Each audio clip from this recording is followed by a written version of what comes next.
Hey guys, Charlie here. Welcome back to Conquering Kerbal Space Program. This is the Moon Arches Anomaly video, part 2. It is also, unfortunately, the last video that I'm able to record in this whole pre-recorded week, so hopefully you guys have, enough content to last you guys the next couple of weeks. If you've been paying attention at all to the channel, you know what I'm talking about. Should probably have a normal schedule for recording happening around the 12th, 13th or so of September, starting then. I do have also, again, I can't read your comments ahead of time, but for now, I have a question for you guys. Do we want to build a space casino or a hotel? We have an investor tour contract that's popped up that basically prompts me to have to give an investor a tour and whether or not we want to do a casino or a hotel. Casino is harder to do, and I think there's probably more profit to it. Hotel's a little easier, but, I don't know. It's part of the tourism contract, and I thought you guys might like to see something like that built. Maybe, I don't know. We'll see. So if you remember at the end of the last episode, we got done with our second of 3 arches, and unfortunately, we did not have enough fuel to get back to Kerbin successfully. Really, even, I don't think we have enough fuel at all, including monopropellant, to even get to orbit around the moon. So we're going to have to do some form of rescue mission to refuel this lander so that we can kind of get these guys to complete their objective. And it's not just to complete their objective enough to get to Kerbin, we have to get to the other arch and also Kerbin at the same time. So what I'm going to be building here in the VAB is essentially a car. It's a vehicle that is going to land on the moon with wheels and get over towards the lander so that we can refuel it. And there was a couple of reiterations and a couple of different ideas on how I wanted to approach this, but the whole goal is to get it, not just get it there, but to have enough fuel into this thing to where we can put it in that lander and complete the objective completely. So I start out with a small tank with wheels and everything like that, and I realized that, this thing is probably not going to hold enough fuel to even matter in that lander. It's a 1.25 meter tank on this little truck once we get it decoupled and everything. And I just don't think that's going to be enough fuel. Keep looking at it, and it's like, nah, I don't think so. So I swap it out for a bigger one, and of course, that's probably going to be more successful. I reposition I think it's the Caribou rover wheels. I think those are from the Caribou rover wheels. This is from the USI rovers or something. A rover dude has a whole bunch of cool mods for rovers, and I think that's part of his mod set. So there's that.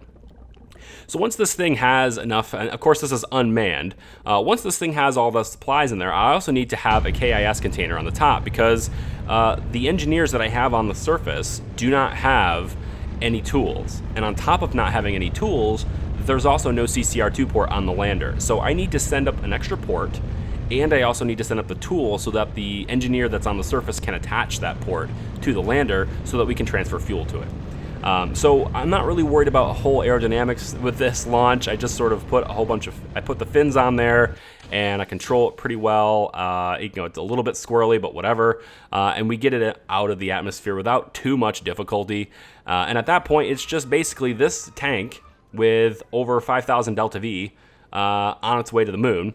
And 5,000 delta V, to me, when I look at that, I say, okay, we got plenty of fuel. We'll be able to do great things. But the thing is, my brain, being as tired as I am, I'm not thinking about the fact that these delta V numbers do not translate exactly. It's not like 4,000 delta V for this little truck is going to have 4,000 delta V for the lander too.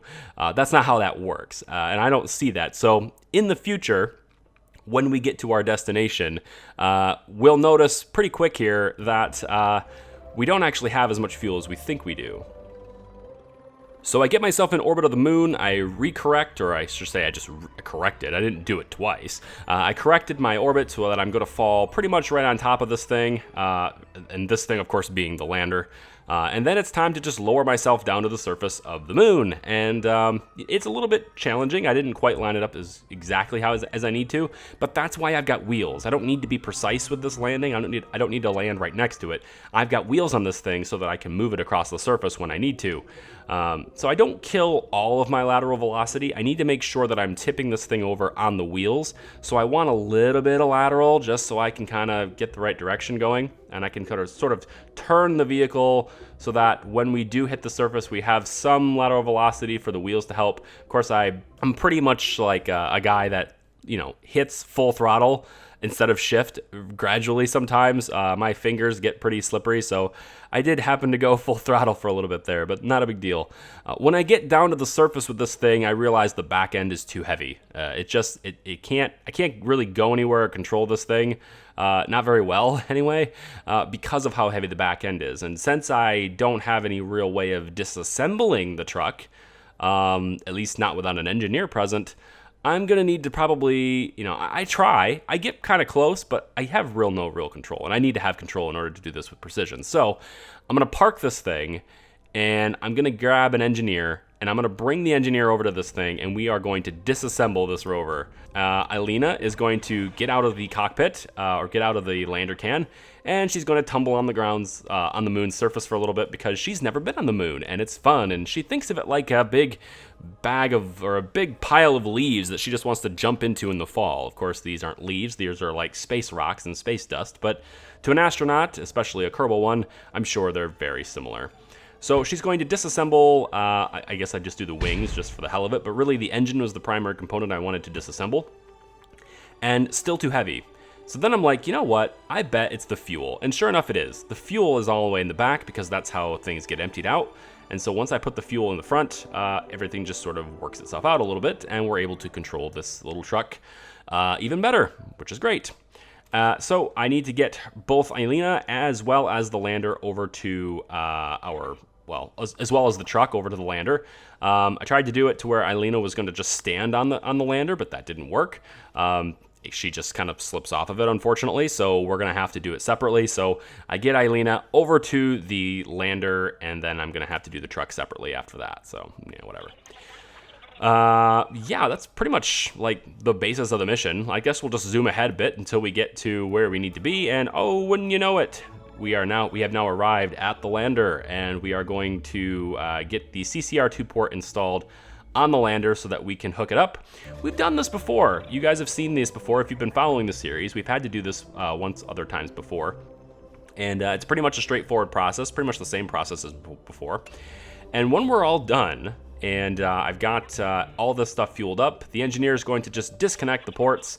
I've decided to go ahead and just basically disassemble the CCR2 port because I don't know if it's going to throw off weight or anything like that. So I just go ahead and destroy it. Get Elena back into the can, and then I'm like, you know what? This little rover here, this little car, it'd be kind of cool if we could just see this thing get completely destroyed. And this happens to be this really steep hill here, so I said, you know what? We're just going to go down that hill as fast as we can. Of course, I always have to find a way to screw something up, and I decide I want to turn a little bit. Well, that's not a very good thing to do. And I lose control. The only thing that blows up on that truck is the probe core, so I have no control of it. So it's going to do its thing, but luckily it ends up with an orientation that has it going pretty much straight downhill, and once it gets to the bottom, it's going far too fast to really stay in control, and the whole thing does end up blowing up in a fiery ball of death, except for the wheels. Those wheels, they are very resilient, so they stay intact. Okay, so with all that fuel inside the lander, we've managed to get this thing just over 1,000 meters per second of delta V. Not enough to do our mission. That's what I was saying. I gave you a little bit of foreshadowing before. Not enough to do our mission. Turns out 4,000, 3,000 delta V inside a little truck does not equal 3,000, 4,000 delta V in this much, much heavier lander.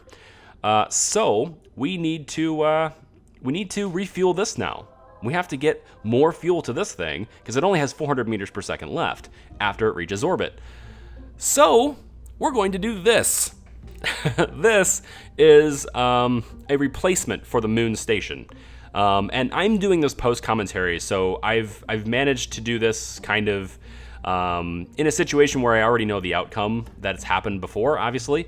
And the reason why our null reference exceptions, you remember in the previous episodes I was saying we had tons of bugs, tons of problems, performance issues galore, and up until the recording of this clip and beyond, those problems were rampant in my install. As of this clip and future, those problems are solved. I have managed to figure them out.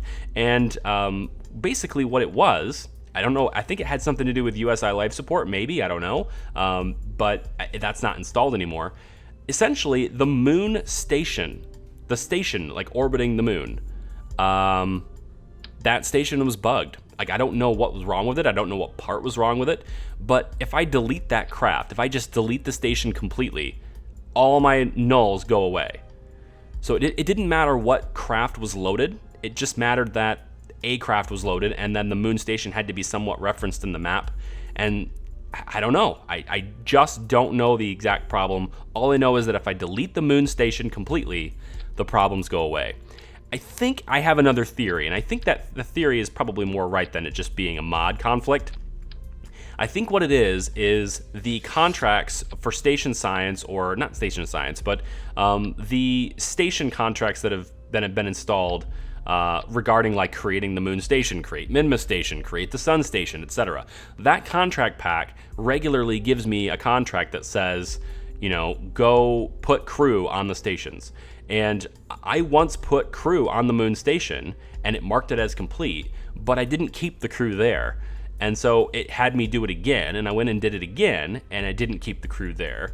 And it stopped giving me that contract, but it started giving me errors. And I think what it was is that the contract doesn't like the fact that I had completed it, but then all of a sudden the condition isn't met.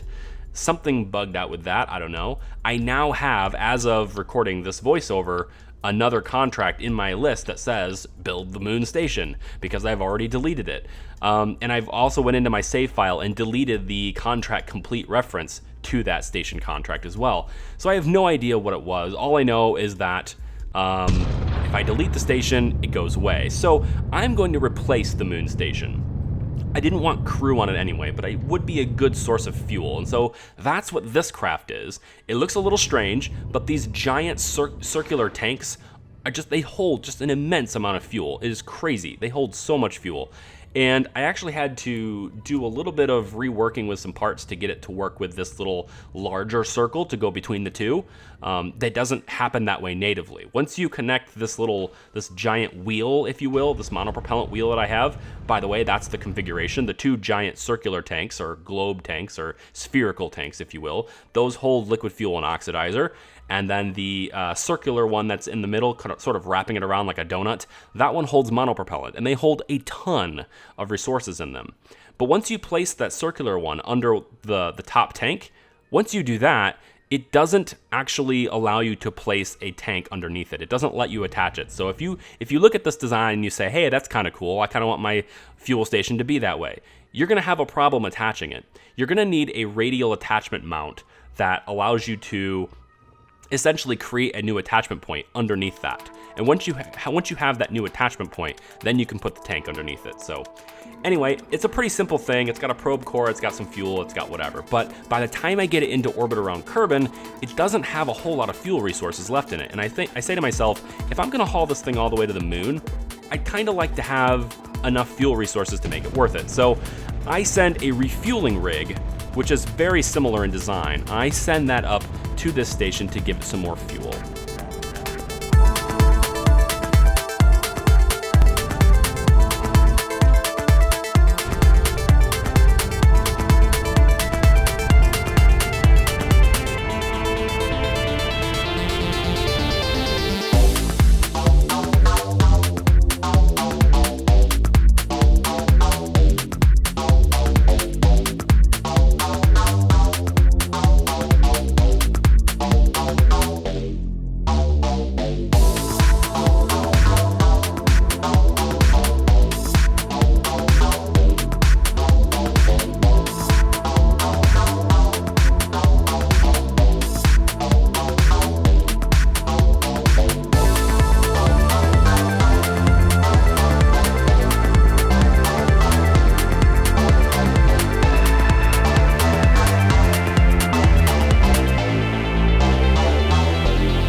So with all the fuel transferred, all that's left to do is to basically deorbit this big tank thing. Unfortunately, I didn't think about that ahead of time, and I did not actually put nearly enough parachutes on this thing to save it. So unfortunately, that deorbit is going to result in just a loss of that craft, but it did serve its purpose. We got enough fuel in this thing, and now it's time to get it out to the moon.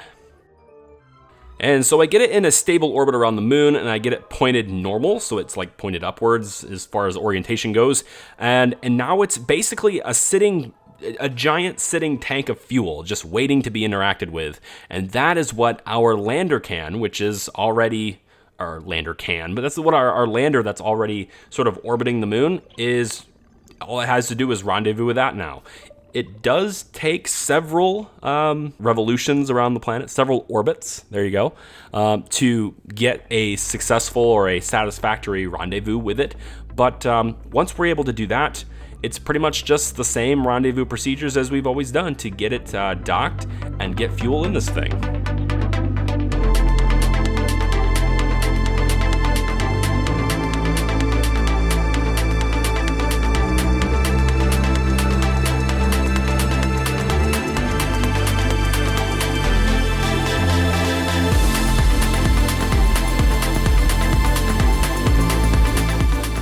So all tanks full, time to undock this and get our lander in position so that it can rendezvous with the next arch. We've got over 3,000 meters per second of delta V in this thing now, and that should be more than enough to get one arch and then get back to Kerbin. So that's all that's left to do. Let's do that.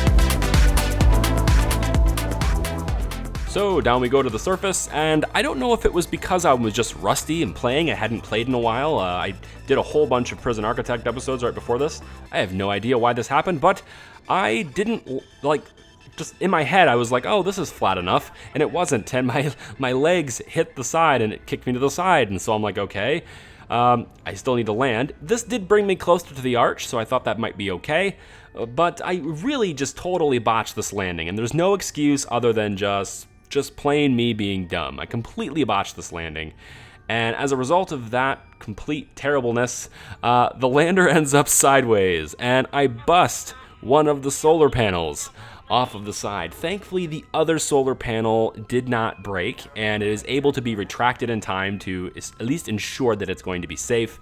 But our lander on the moon with 6 Kerbals inside is kind of stuck on its side now. Yeah, that happened.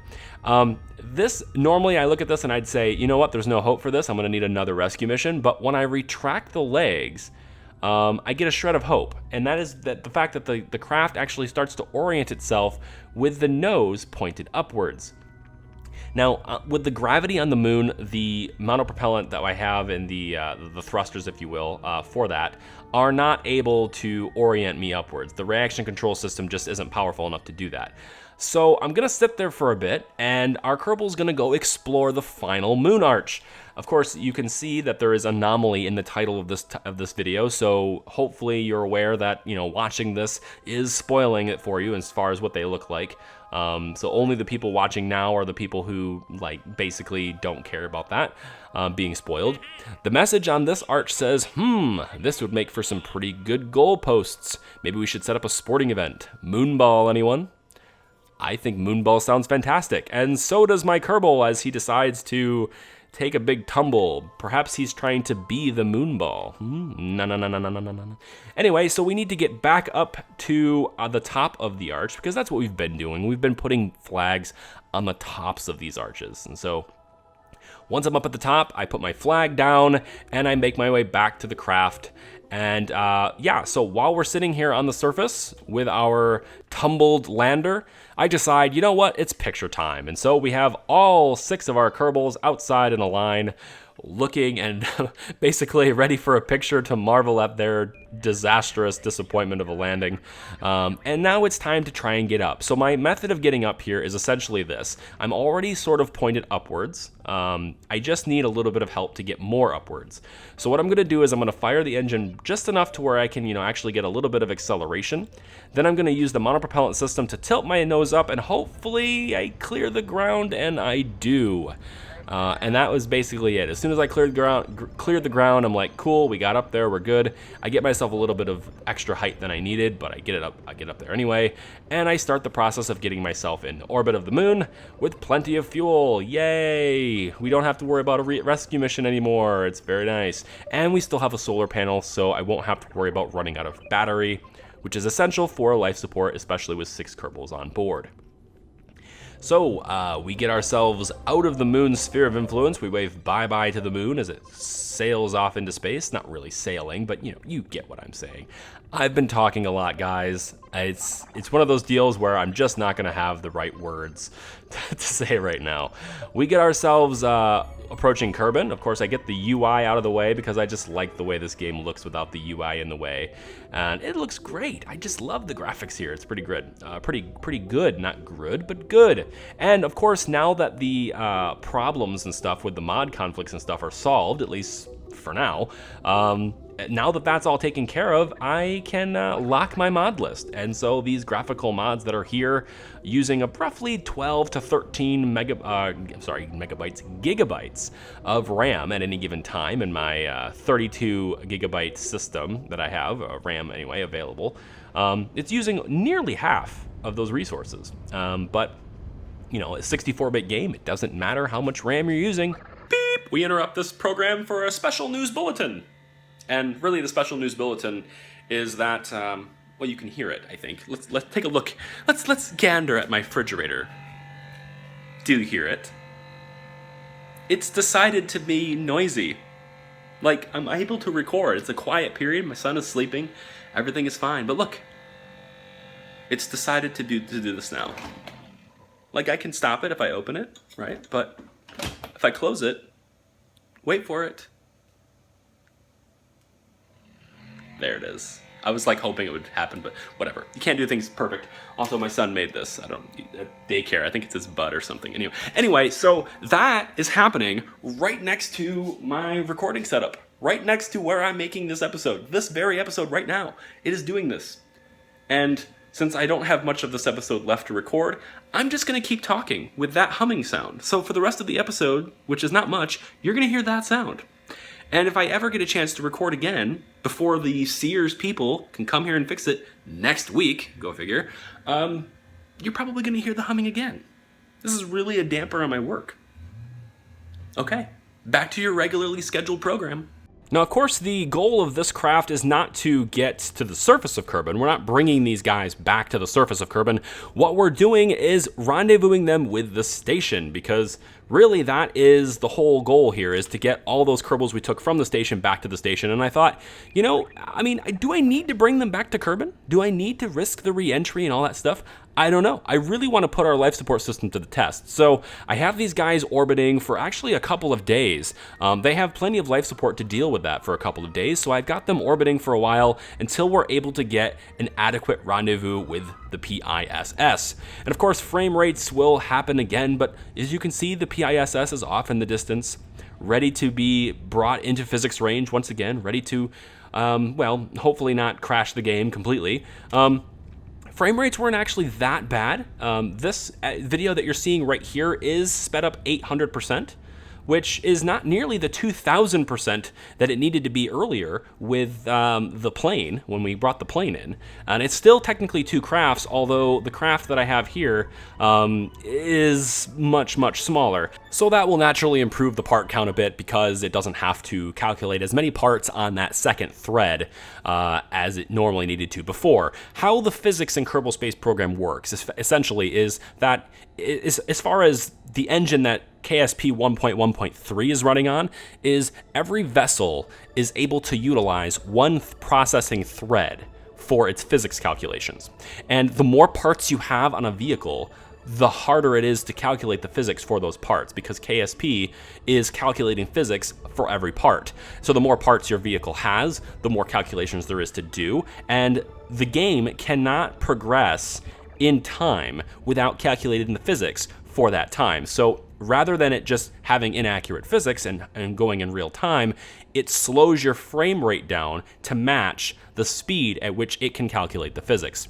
Now, having a faster computer has almost no bearing on KSP, and the fact that I have a 6-core processor is not helping that much with this game. It could be, I could have an octa-core processor, I could have a 20-core processor with a 4-way SLI, I could have 100 gigabytes of RAM, and it would absolutely do nothing to KSP, because the physics calculations take place on a single thread per vehicle. What that means is that your clock speed of your processor matters more than the number of cores.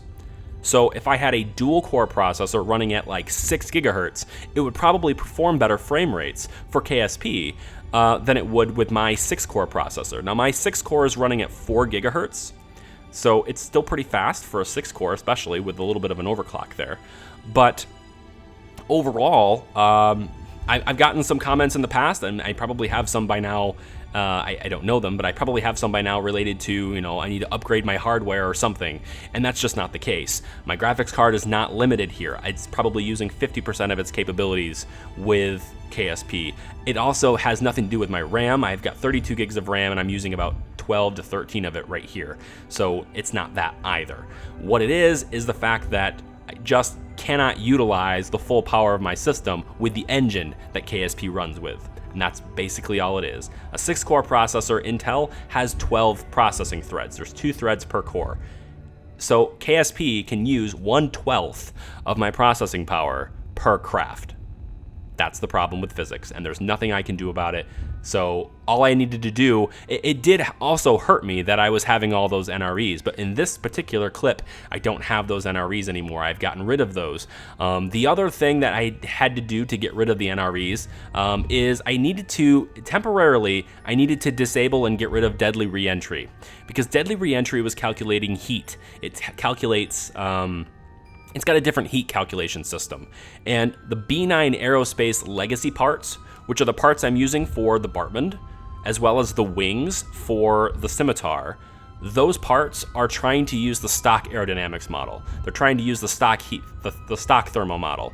And with deadly reentry installed, it's trying to override that. And so what ends up happening is I get an NRE that's being pinged by deadly reentry because the parts that I'm using in the active craft are not compatible with deadly reentry. So to get rid of that, I had to disable deadly reentry temporarily. So I still have FAR, but I don't have deadly reentry active in this playthrough. When I go to, you know, Duna, when I go to Eve, when I go to anywhere that doesn't involve these planes, I will have deadly reentry on. It doesn't take a whole lot to just turn it on and turn it off. It's not a big deal. But for any scene that has these planes, I need to turn it off, at least until I figure out how to fix that, or until there's a patch that's made for those legacy parts. I think the developers are talking to each other. I don't know. But anyway, this video's been going on long enough. I hope you guys enjoyed it, and I'm really hoping that I'm able to record more videos in the future, and without this giant humming sound in the background, which maybe you can hear, maybe you can't. I've tried to edit it out. Hopefully it's good enough. Thanks for watching, guys. If you like the video, give me a thumbs up on the video. I really appreciate it. It helps the channel. If you're not subscribed already, consider doing so. It does help the channel quite a bit. And also, be sure to stay tuned to your feeds and stay tuned to your information, and maybe follow me on Twitter, @CharliePryor, to get information, or actually at Hot Tips Central as well, because that's the Hot Tips Twitter page, which I do nothing with other than maybe announce videos that launch and maybe share some tech-related articles every now and then. But anyway, follow those for information on the live stream. I do have an event scheduled for the 16th at 4 o'clock Eastern Time. I got some comments regarding 3 o'clock, so I've changed it to 4 for now. I may go later, but the later I go, the less time it can take. Like, the shorter my stream has to be. But that's it, guys. So take care. Bye.